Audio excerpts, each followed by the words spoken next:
중대범죄로 형사재판 중인 피고인을 국회로 불러서 거짓말 마음껏 하도록 하고 마치 이것이 진실인 것처럼 둔갑시켜서 수사검사에 대한 탄핵의 근거로 삼고 말이 수사검사 탄핵이지 실제는 이재명 대표를 위한 방탄청문회입니다. 국회의 탄핵청문회가 이런 목적에 이용되어도 되는 것입니까?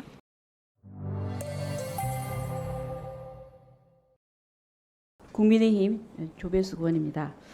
예, 처장님. 예, 우리나라는 삼권 분립을 원칙으로 하고 있죠. 그렇습니다. 네.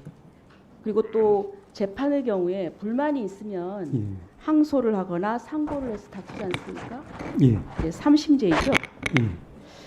네, 지난 10월 2일 날 박상용 검사 탄핵 청문회 보셨나요? 보셨나요? 못 한번? 봤습니다. 예, 얘기는 들으셨죠? 언론에 나온 거. 언론을 통해서만 봤습니다. 네, 저는 굉장히 심각한 문제가 있다고 생각합니다. 몇 가지가 있는데 그 중에 첫째는 권력자의 범죄를 수사한 검사에 대해서 탄핵을 한다. 자, 이것은 권력자가 검찰에 보복하겠다는 어떤 시그널이라고 생각합니다. 그래서 앞으로 검사가 권력자에 대해서 제대로 수사하지 못하도록 압박을 가할 것입니다. 그러면 검찰은 위축될 것이고 자연히 권력자에 대한 수사와 재판이 불가능해집니다. 그러면 우리 사회는 제대로 질서를 잡지 못하고 부정부패로 가득 차서 피해는 결국 국민에게 돌아올 것입니다. 제가 이거를 좀 이렇게 정리를 좀 해봤습니다. 예. 두 번째는 이 탄핵 청문회가 사실상 의도하는 바는 재판에 영향을 미치기 위함입니다. 피고인 이화영은 법정에서 진술을 번복했습니다. 하지만 1심에서 처음에 번복하기 전에 진술을 바탕으로 유죄 판결을 했습니다.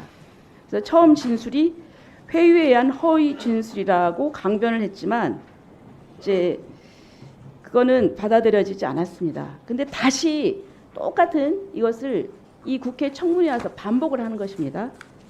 지금 문제가 된 이 사건의 핵심은 쌍방울 대북 송금 사건에 있어서 이화영 부지사가 이재명 대표 당시 경기도지사에게 김성태가 스마트팜 사업비 500만 달러, 방북비용 300만 달러 대납한다는 사실 보고했다는 것입니다.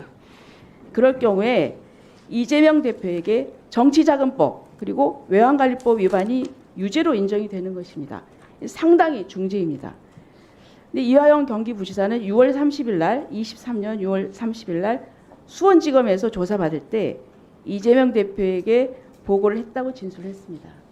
그런데 1심 재판 과정에서 부인과 법정 싸움하고 민주당의 회유에도 본인은 제대로 진술한 것이다. 처음에는 그랬는데 나중에 계속 이렇게 압박이 들어오니까 버티지 못하고 굴복해서 결국 법정에서 진술 번복했습니다.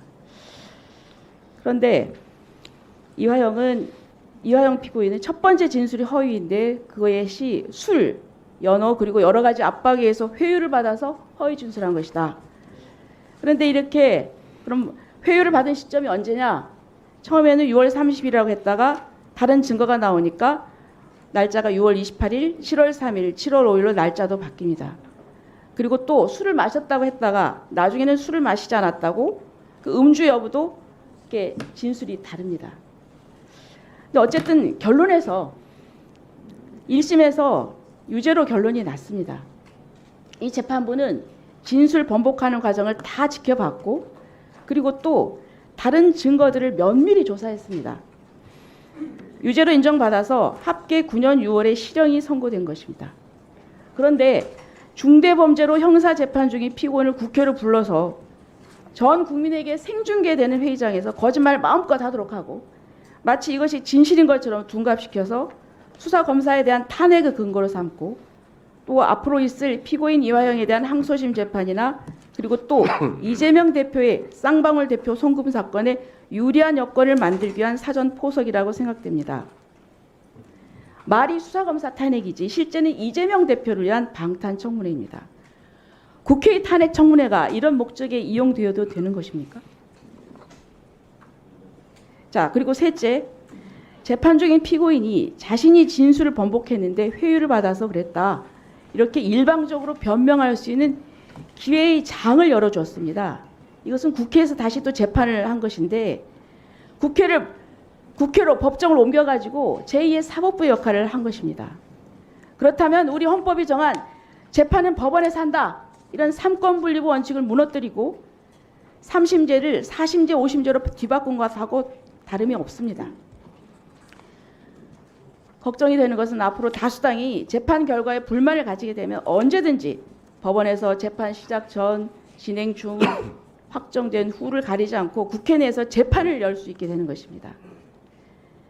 생중계된 이 청문회를 보는 국민들에게 피고인 이화영의 진술이 술, 연어에 의해서 그리고 여러 가지 압박에서 회유된 진술이라는 인상을 심어주어서 반대 여론을 조성하고 그래서 판사를 압박하겠다는 거 아닙니까? 이와 같이 삼권 분립의 원칙을 침해하고 국회가 검사 탄핵 청문회로 재판에 영향을 미치려고 하는 것에 대해서 재판을 담당하는 사법부 대표로서 어떻게 생각하십니까? 예.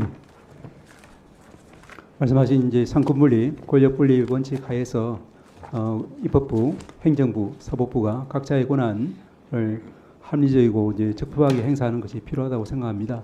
다만 이제 이 부분에 대해서는 이제 그 재판에 직접 영향을 미치기 위해서 그런 경우에는 문제가 될 수 있겠지만 그렇지 않다고 하면은 달리 볼 여지는 있을 것입니다. 그렇지만 저희들은 어떤 경우에도 사법부가 이제 독립된 기관으로서 소신을 가지고 재판을 할 수 있도록 재판에 영향을 미칠 수 있는 그런 부분은 없으리라고 믿습니다.